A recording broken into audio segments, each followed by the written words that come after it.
Aujourd'hui, ce sont des avions qui, dans le transport public, n'ont plus leur place actuellement, et donc on doit maintenant se tourner vers des avions beaucoup plus économiques et beaucoup plus de plus récente génération.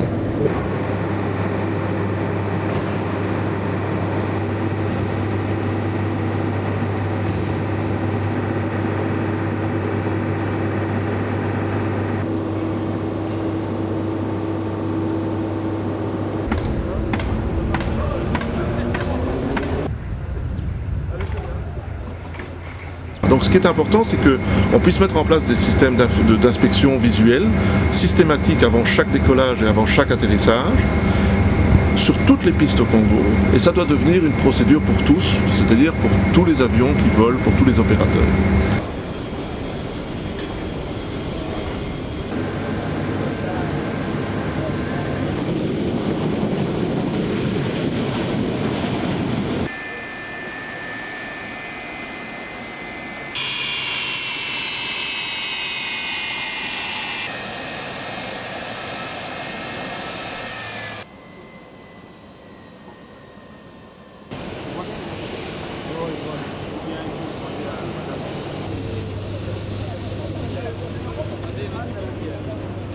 Il y avait un laisser-aller dans le temps, mais maintenant quand même les choses se sont améliorées dans le sens où il y avait une certaine impunité.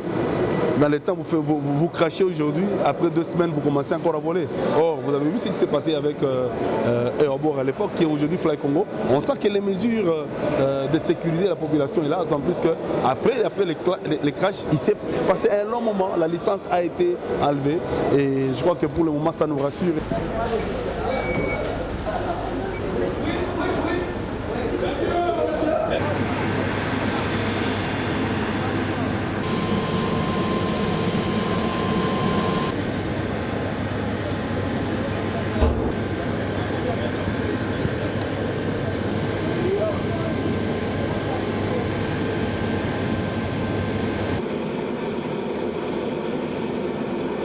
Il y a des moments, il y a des vols dans lesquels le pilote n'est pas informé des bagages clandestins, et ça c'est un problème de sécurité très grave. Ça veut dire qu'un avion peut prendre en charge des colis qu'il n'a pas vérifiés, et il peut prendre en charge un poids qu'il n'a pas calculé. Alors ça c'est au niveau de la compagnie, nous devons mesurer cela, et nous devons rendre étanche justement l'abus de ces colis clandestins et l'abus de ces surchargements.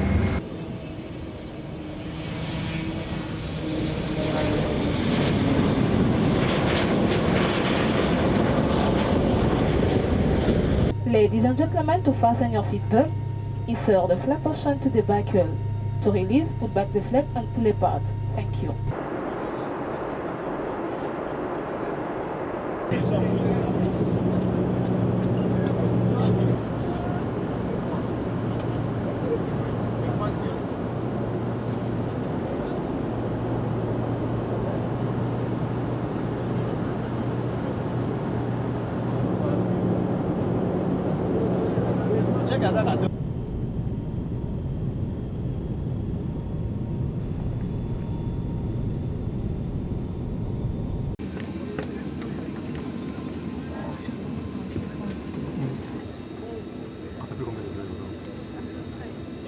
Je crois que les stations qu'ils ont ont des portées assez réduites.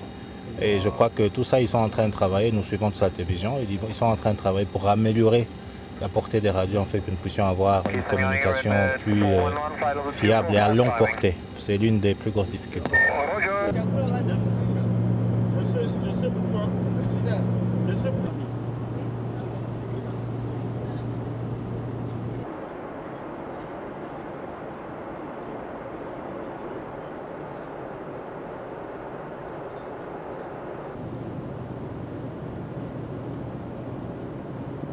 Quelquefois, c'est un problème purement technique. Moi, je ne peux pas vous le dire, mais je suis sûr et certain que, après avoir connu des crashs, je crois que les gens, les responsables vont essayer d'aménager pour qu'il y ait quelque chose de bon.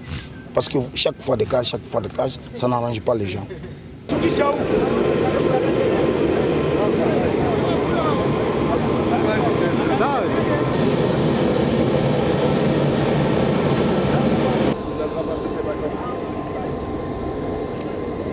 On va apporter déjà du confort dans le transport, de la sécurité bien entendu, une conformité à la réglementation aérienne internationale, une conformité avec la réglementation du Congo, des équipages extrêmement préparés pour la climatologie de Goma, qui est une climatologie qui est différente des autres régions du Congo, de la disponibilité, de la flexibilité et surtout tout miser sur la sécurité.